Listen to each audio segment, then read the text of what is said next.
2024년 4월 2일 화요일입니다. 오늘 로마서 강해 13번째 꼭지는 마태복음 4장 1절에서 8절까지의 말씀입니다. 먼저 말씀을 함께 봉독하십니다. 그런즉 육신으로 우리 조상인 아브라함이 무엇을 얻었다 하리요? 만일 아브라함이 행위로서 의롭다 하심을 받았으면 자랑할 것이 있으려니와 하나님 앞에서는 없느니라. 성경이 무엇을 말하느냐? 아브라함이 하나님을 믿음에 그것이 그에게 의로 여겨진 바 되었느니라. 일하는 자에게는 그 싹시 은혜로 여겨지지 아니하고 보수로 여겨지거니와 이 일을 아니할지라도 경건하지 아니한 자를 의롭다 하시는 일을 믿는 자에게는 그의 믿음을 의로 여기시나니 일한 것이 없이 하나님께 의로 여기심을 받는 사람의 복에 대하여 다윗이 말한 바 불법이 사함을 받고 죄가 가리워짐을 받는 사람들은 복이 있고 주께서 그 죄를 인정하지 아니하실 사람은 복이 있도다 함과 같으니라. 아멘. 우리가 로마서를 읽을 때 염두에 두어야 할 것이 있습니다. 그것은 로마서라는 이건 일종의 아티클이죠. 이거는 일종의 서신은 아닙니다. 이 아티클이 로마에 있는 교인들을 대상으로 쓰여진 거라는 겁니다. 사도 바울은 3장 22절에서 25절에 걸쳐서 예수 그리스도를 믿음으로 말미암아 모든 믿는 자에게 미치는 하나님의 의는 인종 혹은 문화의 구애됨 없이 그리스도 예수께서 성취하신 속량을 믿는 사람들에게 차별 없이 주어진다고 선포합니다. 이 의는 유대인들이 그렇게 중하게 여기던 할례를 받았느냐? 그것조차도 상관없다고 말씀합니다. 자, 그러면은 그런 주장의 근거가 있어야 될 거 아니에요. 성경적 근거. 사도 바울은 그렇게 주장하는 근거로 창세기 15장을 끌어옵니다. 창세기 15장에 이제 이런 말씀이 나오죠. 하나님의 말씀이 환상 중에 아브라함에게 임했습니다. 그 환상 가운데 말씀하시기를 아브라함아 두려워하지 말라. 나는 너의 방패요 너의 지극히 큰 상급이니라. 하나님께서 보호자가 되어주시며 하나님께서 그의 인생의 보상이 되어줄 거라고 말씀하십니다. 아브라함의 인생의 상급, 보상. 이게 얼마나 대단한 하나님의 말씀이십니까? 그 아브라함이 하나님께 질문을 드리죠. 하나님 저에게 무엇을 주시려고 하는데요? 저는 자식이 없습니다. 그래서 저는 제가 가지고 있는 이것조차도 결국 상속받을 사람은 다메섹 사람 엘리에셀입니다. 하나님께서도 그거 아시잖아요. 이렇게 이제 아브라함이 하나님께 여쭙습니다. 하나님께서 아브라함에게 또 말씀하시죠. 그 사람이 엘리에셀이 너에게 상속자가 되지 아니할 것이다. 너의 몸에서 날 아들, 너의 몸에서 날 자는 아브라함의 친자죠. 너의 친자식이, 친아들이 너의 상속자가 되리라 하십니다. 그때 이미 아브라함은 나이도 꽤 되었고요. 또 자식을 얻을 것이라는 그런 소망이 거의 없잖아요.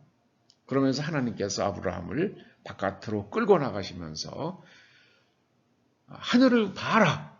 네가 하늘에 있는 저 많은 뭇별을 셀 수 있는가 보라.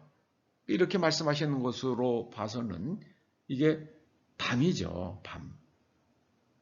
그 밤은 캄캄해서 아무것도 안 보이잖아요. 아브라함이 절망하고 있을 때, 아브라함의 희망이 끊어진 때이죠. 그걸 상징하죠.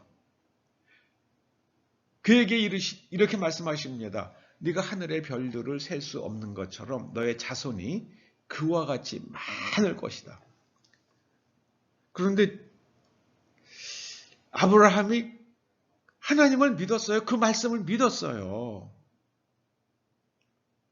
여러분, 하나님의 전능하심을 믿을 때에 하나님의 그 약속을 우리가 비로소 믿을 수가 있죠. 하나님께서 약속하신 것은 반드시 성취하시는 하나님이시라는 것을 우리가 믿는 것, 그것이 바로 성경이 말하는 믿음이고요.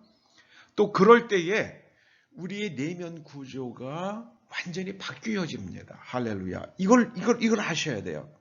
하나님의 전능하심과 하나님께서는 약속을 반드시 이루시는, 약속을 반드시 지키시는 분이시라는 것을 믿을 때에 우리의 내면 구조가 달라집니다. 이게 믿음의 비밀입니다. 여러분, 사람이 죽으면 끝이잖아요. 근데 하나님께서는 모세와 엘리야를 통해서 예수님께서 예루살렘에 올라가시면은 어떻게 죽임을 당하실 건지 이미 말씀하셨단 말이에요.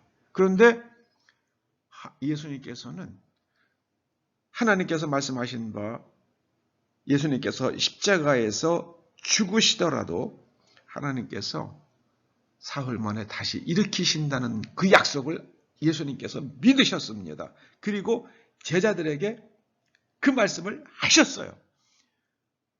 여러분, 하나님의 그 약속을 반드시 이루신다는 것과 그 약속을 이루실 만큼 전능하신 하나님을 믿은 겁니다. 이게 믿음이에요. 이게 믿음입니다.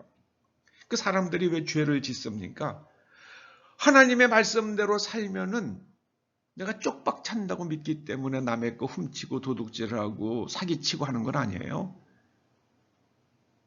여러분, 하나님을 믿는 사람들은 하나님의 말씀대로 살아갑니다. 이유는 내가 하나님의 말씀대로 정직하게, 선하게, 성실히 살면 하나님께서 나에게 내가 필요로 하는 모든 것을 공급해 주신다는 것을 믿을 때에 사람이 비로소 정직하고 의롭게 살 수 있는 겁니다. 여러분, 하나님께서는요, 그 약속을 반드시 성취하시는 전능자십니다. 약속을 반드시 이루시는 전능자십니다. 그래서 하나님께서는 그 약속을 예수 그리스도의 십자가와 부활로 보여주셨습니다. 자, 그걸 믿을 때에 우리의 내면 구조가 바뀌어져요. 어떻게 바뀌어집니까? 이미 여러 번 말씀드린 대로 성령께서 우리 안에 들어오세요. 그걸 믿을 때에 성령께서 우리 안에 내주하시면서 우리의 아주 견고한 진, 세상을 바라보는 눈, 무엇이 옳은 것인가, 무엇이 좋은 것인가 하는 이 내면 구조, 이걸 갖다가 성령께서 바꿔주십니다. 그래서 선과 악을 하나님의 말씀에 비추어서 비로소 분별하기 시작을 합니다. 여러분, 지난 31일이 부활절이었잖아요. 그런데 미국 대통령은 그 부활절에 트랜스젠더 기념일을, 트랜스젠더들이 3월 31일을 자기네들의 날로 선포했더라고요. 근데 올해는 공교롭게도 또 부활절과 그렇게 겹쳤잖아요. 미국의 대통령은 트랜스젠더 기념일 축하합니다. 그런 메시지를 발표했잖아요. 야, 이 남자 골프 선수로 활동할 때는 영 시원치 않던 사람이 여성 호르몬 주사 맞고 막 이래가지고 그러고 나니까 얼마나 이 골격이 근육이 다 남자 근육 아니야 아직이요. 그래가지고 골프 대회에서 우승하고요. 이게 말이 안 되잖아요. 그런 세상을 미국이 지금 만들어가고 있잖아요. 하나님께서는 남자는 남자고 여자는 여자다 말씀하셨잖아요. 그런데 지금 미국 사람들은 그런 일들을 하고 있습니다. 그러니까 미국의 내면 구조가 바뀐 거예요. 하나님께서 말씀하신 것과 다른 내면 구조를 지금 미국인들이 갖고 있습니다. 대통령이 그렇게 됐어요. 저는 어떤 일들이 미국에 일어날지 좀 염려스러워요. 염려스럽습니다. 정말 염려스러워요. 이럴 때 우리 한국이라도 정신 바짝 차리고 우리가 하나님만 바라보면서 하나님을 믿어서 우리가 21세기를 이끌어가는 온 인류를 하나님께로 인도하는 그런 거룩한 민족 되기를, 하나님 나라의 풍요가 이 땅에 임하는 그런 나라 되기를 주의 이름으로 축원합니다. 기도하시죠. 성령 하나님, 아브라함이 믿었던 것처럼 저희로 십자가의 은총과 그리고 부활에 대한 견고한 믿음으로 우리 내면 구조가 바뀌어져서 하나님의 말씀대로 우리의 남은 생을 살아가는 그런 약속의 자녀들 되어서 이 세상이 하나님 보시기에 기다리실 만한 그런 세상으로 변모될 수 있는 그런 사명을 이루게 하여 주시옵소서. 예수님의 이름으로 기도드리옵나이다. 아멘.